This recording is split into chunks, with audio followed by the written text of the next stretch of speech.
Monsieur le Président, vous vous attendiez à cette décision qui est quand même un petit peu surprenante, c'est un petit peu coup de tonnerre. Jusqu'à présent, on n'avait pas entendu parler d'un arrêt du projet.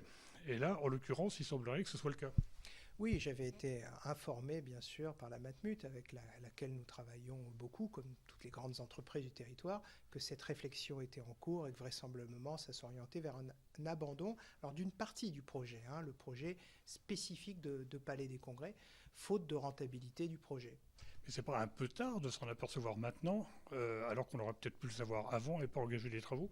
Bah, écoutez, à ma connaissance, la Matmut n'avait pas encore engagé les travaux du Palais des Congrès. Certes, il y avait eu des études. Les travaux, pour le moment, étaient des travaux de démolition qui, de toute façon, étaient nécessaires et des travaux de restauration d'un patrimoine qui, évidemment, a été préservé grâce à l'intervention de la Matmut. Donc tout ça est acquis et, évidemment, servira au nouveau projet auquel la Matmut travaille depuis déjà quelque temps. Vous savez un peu de quoi il est question? Écoutez, il faut interroger la Matmut, la perspective d'un hôtel, d'un espace de restauration, tout ça manifestement continue à faire sens. Quand une entreprise juge qu'un investissement n'est pas rentable et ne sera jamais rentable, c'est d'ailleurs le cas de la totalité des palais des congrès en France, eh bien c'est assez logique qu'une réflexion nouvelle voit le jour. Après, sur les enjeux relatifs à l'attractivité, moi je dis très tranquillement qu'il faut regarder la réalité en face.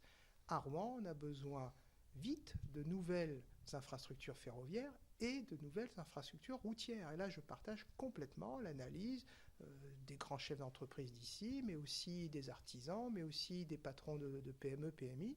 Il nous faut ce contournement Est. On y est presque. On a enfin l'enquête publique. On s'apprête à confirmer nos financements. Et puis, il nous faut bien sûr le train. Il ne suffira pas qu'on ait des trains neufs. Il nous faut aussi une ligne nouvelle entre Le Havre, Rouen, Paris, dans cette vallée de Seine qui a un énorme potentiel, mais pas de développement si les infrastructures ne progressent pas. Alors, il parle aussi, je parle de M. Avis, du manque d'une infrastructure aéroportuaire.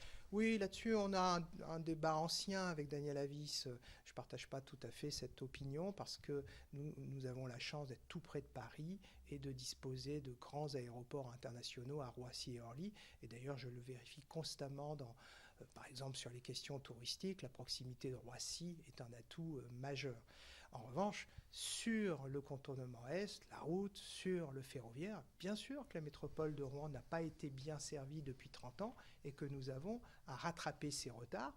Le président de la métropole que je suis prend sa part, y compris financièrement, lance les études, met en avant voilà, sa conviction qu'il faut maintenant réparer cette dette. Ça, c'est pour le ferroviaire. Avancer enfin sur le contournement. On n'a jamais été aussi proche d'aboutir. Et d'ailleurs, dans quelques jours, j'espère pouvoir publiquement confirmer que la métropole va s'engager financièrement. Et j'espère que les départements et la région feront de même. Alors, une toute dernière question. Vous ne vous sentez pas vexé quand il dit qu'il y a un manque d'attractivité de la métropole? Je me souviens, quand le projet avait été lancé, tout le monde applaudissait, tout le monde trouvait ça très bien. Et là, patatras, tout s'arrête. La Matmut est un partenaire particulièrement investi sur le territoire, très présent dans les activités culturelles et sportives en tant que mécène, et puis très présent dans l'activité immobilière et bien sûr par ses activités propres. C'est l'un de nos employeurs majeurs et de nombreux investissements sont en cours, notamment à Saint-Sever où un nouveau bâtiment voit le jour qui j'espère, va accueillir bientôt des centaines de salariés. Donc, on est dans un contexte très très particulier. Les palais des congrès en France, ça n'est pas rentable. C'est comme ça. Et d'ailleurs, il n'y a aucun exemple de palais des congrès géré par le secteur privé. Ce sont à chaque fois les collectivités locales et donc les contribuables qui s'impliquent. La Matmut a avancé, tenté de faire quelque chose. Bon, une partie du dossier s'arrête, dont acte. Sur les dossiers relatifs aux infrastructures, là, évidemment qu'il faut progresser.